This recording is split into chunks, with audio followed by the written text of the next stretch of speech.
the road. We are heading to Scarborough for our yearly Renaissance Festival trip. And we thought while we were heading this way, we would do a bit of a book vid. So our topic is going to be the top 3 fantasy worlds, since we're going to a fantasy world, the top 3 fantasy worlds that you would want to live in. And so I have a quick question for you guys before we actually dive into it. What criteria did you use whenever you determined which fantasy world you wanted to go with? For me, there had to be something in that world that I wanted to experience. And for all 3 of my different worlds, it turned out to be a different thing. Chelsea? In 2 miles, take exit. Yeah, I kind of like the magic, either the magic or religious systems in the worlds that I picked. Were what kind of intrigued me. So I was going through, whenever I started thinking about it, I was like, okay, let's just be honest about this. You're not going to be the amazing fantasy person saving the day. You're going to be the plebe on this side who possibly gets stomped on by something. So I started to think about, okay, which world as a peasant would I actually want to live in? So that's how I came up with it. Because let's be honest, some of these, like, there's zombies walking around or there's wars going on. Do you really want to live there? No. So, okay, so 3rd from the bottom, what would you say is your fantasy world you would live in? Number 3. Number 3. I said the world from the Deeds of Paxtonarian. Okay, I'm not surprised by that at all. I really am fascinated by their religious system in that world. I like the concept of there being paladins and a classic battle between good and evil. I really appreciate that, and they've got, I don't know, just some really cool horses, some really cool people, a variety of different species, dwarves, elves, things like that, so that's why I chose that. Lauren? Narnia. Okay, yes, but completely. Specifically during the golden age of Narnia, when the Pevensies are kings and queens on the 4 thrones. Not during Prince Caspian or the Last Battle or any of that, but specifically during the Pevensies reign. No, that's, yeah. I mean, I may actually say that I would kind of, I mean, the Last Battle would have been harsh to Chelsea deal knows with, what she's doing. we're just gonna casually, I mean, and not that it would be any better if I was driving, but you guys probably would have some sort of motion sickness on the other side of the internet. But no, I think even with the Last Battle, just thinking about how that culminates, I would even be kind of okay with that one. Yeah, but having to go through everything that they went through, especially not as one of the heroes, but as one of the random citizens, no thank you.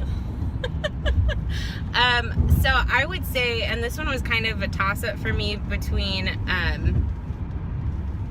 the natural history of dragons and my brain is blanking on what the other one is that I was looking at.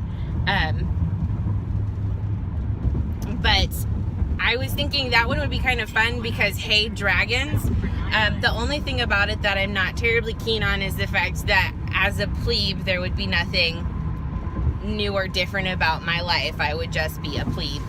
And your standard woman during Victorian era life. So, but dragons, hey, I would love to live in a world where dragons were real. So, as long as I didn't get eaten, I would agree. Okay, so number 2. Okay, do we want to mix it up? Do you want to go first, Lauren? Sure, I'll go first. My number 2 would be Valdemar from Mercedes Lackey's Felgarth universe. There are magic horses and inborn talents that a fairly decent percentage of the population had. So I would have fairly good odds of having some sort of special ability, even if I wasn't the hero of the story. Mm-hmm. And magic horses. I mean, you can't beat magic horses. Chelsea? My number 2 is, where'd it go? World of the Five Gods, from The Curse of Julian, A Hallowed Hunt, and Paladin of Souls by Louis McMaster Bujold. Yes. Again, fascinating religious system. There are 5 different gods. Each god kind of gets represented by different animals throughout the series, and I just think it's really cool. Also, there's typically in those books no earth-shattering events, like there's not great wars breaking out where a lot of the little people are threatened. It's mostly political intrigue. And I don't know, I would really like to experience that religious system. I went for my last one, or for my second one, I went with The World of Howl's Moving Castle, just because, you know, like, yeah, like, Movie or magic. book? Well, I feel like probably movie, just because it seems like a lot more magical. The way that Miyazaki has done it, but it's based off of the book, so you kind of you get one with the other. So I'm gonna take a break because my arm's getting tired. We'll be back in a second.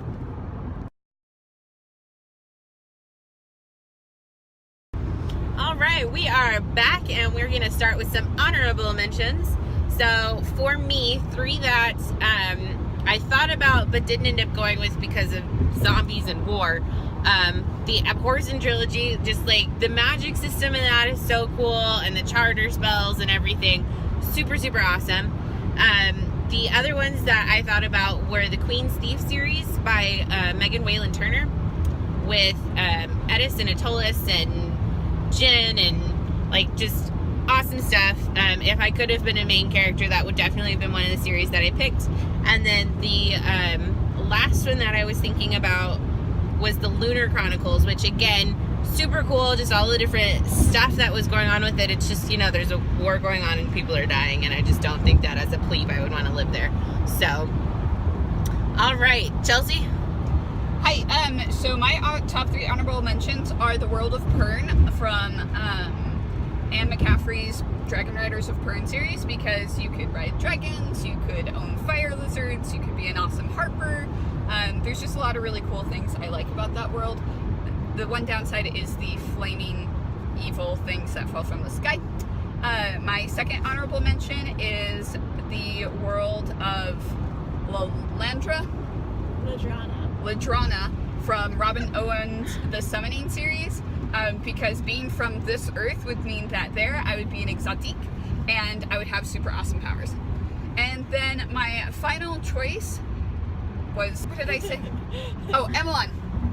It was Emmeline from the Circle books by Tamara Pierce, because there's some really cool magic there, but it's also a decently peaceful, when the kids aren't causing earthquakes, world to live in. So I yeah. don't think the kids actually caused the earthquakes. They just kind of had to deal with it.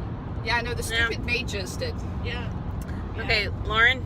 Okay, my 3 honorable mentions were Calderon from Jim Butcher's Furies of Calderon series, because everybody there had their own fury, and if the world had not had so much strife over the course of the series, that would probably have made my main list. Also, Queen's Thief by Megan Whalen Turner. Specifically Edis, because Atolus and Sunis had a lot more of the political intrigue and stuff happening. But Edis, the country, was kind of stuck up in the mountains and a lot more out of most of it. So a little bit more peaceful and really pretty. Love mountains.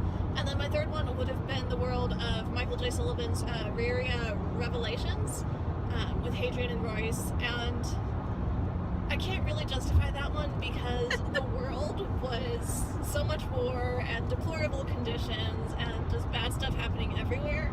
But Hadrian and Royce and a bunch of other characters were just so engaging, and I love the series so much, it had to make my honorable mentions list. All right, so we'll go ahead and start in the back with Lauren. What is your number 1 fantasy world you would want to live in? Redwall. Oh, I almost picked that one. All the food, the feasts, like... What animal would you be? Oh, squirrel. I would totally be a squirrel. She knows that right off the top of her head. That would be awesome. That would be awesome. It would be fabulous. Chelsea? My turn. So my top fantasy pick is Tortle, from the Tortle universe by Tamara Pierce. It's not a surprise if you know her. Not a surprise at all. And I would have wild magic. I mean, I basically grew up raising little critters. My family's rehabbed bunnies and squirrels and kittens, and I grew up riding horses. So, yeah, wild magic right here. I would say if I had to pick a top, I would go with Stardust and Neil Gaiman and just like that whole thing, because it's, you know, the magic is just so palpable in it, and I just think it would be a really fun world to live in with, you know, these pirates that collect lightning and stuff. So that would probably be my top fantasy world that I would want to live in. So, All right. Well, we hope you guys have a fantastic day, and we will see you later. Bye. Bye.